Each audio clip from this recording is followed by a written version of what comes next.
Yeah, good morning traders. We've got about 20 minutes left until the end of the US trading session as I speak right now. We're looking ahead to what's going to be a fairly positive open in Asia. If you look at the Chinese opening calls for the mainland market, the CM50 has called up about 2%. We've got a positive open here in Australia as well, and Japan and Hong Kong looking pretty promising as well. So the bulls will be taking this one on the open. Whether they can sustain those moves is obviously yet to be seen.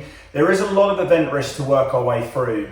So we'll talk about the leads in a minute, but certainly there is a lot of event risk to play through. I'm saying this before Philip Lowe, the RBA governor, speaks. One suspects he's going to be somewhat dovish.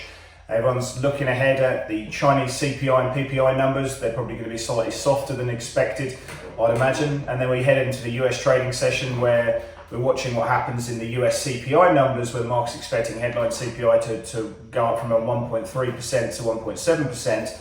We've also got a 10-year bond auction. Everyone's reminiscent of what happened in the 7-year bond auction recently, which was pretty poor to say the least, where it tailed about 4.3 basis points.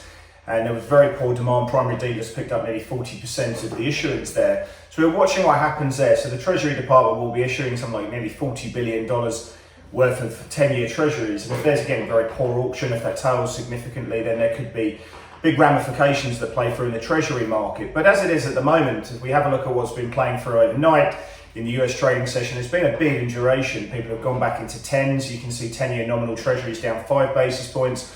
On an inflation adjusted basis, you can see real treasuries down about 5 or 6 basis points as well.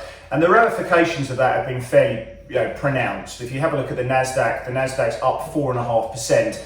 It's a big move. I'm not sure how many standard deviations that would be, but certainly it would be fairly punchy. You can see that if we go within the Nasdaq, there's some big moves playing through. Certainly going into the S&P, you've seen that market up 2% as well. Discretionary is absolutely killing it today. A lot of that down to Tesla. It's not every day that you see a company of the size of Tesla up nearly 20%. At one stage it was up 20%. But that's the element of short covering that's coming through, some organic buying playing through. And again, that's just really down to the idea that we're seeing lower real rates, and that's allowing us to go back into growth again.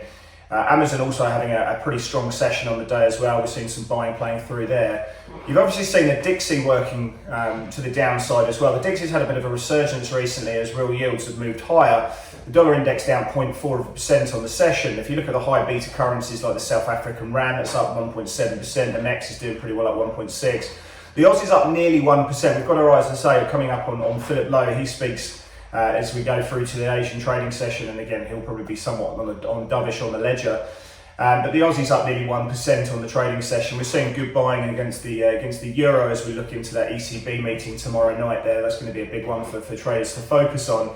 Been some good buying of precious metals. We put out an article yesterday about gold being a key support, being very underloved, and potentially as we go into that 17th of March Fed meeting, the premise that we could potentially see the Fed looking to push back on that rate hike expectations, 3 rate hikes being priced into 2023. And that could cause real yields to move a little bit lower as break-evens move up relative to nominal treasury yields. But you've ultimately seen today gold having a really strong day up 2%, a lot of short covering playing through, and silver having even more pronounced move playing through in the trading session. But today really belongs to tech. The question is will traders buy into this move and continue to buy into this move, knowing that over the next 24 hours, we've got a significant amount of event risk which could really impact the treasury market. So definitely one to watch, and trade it with Pepperstone.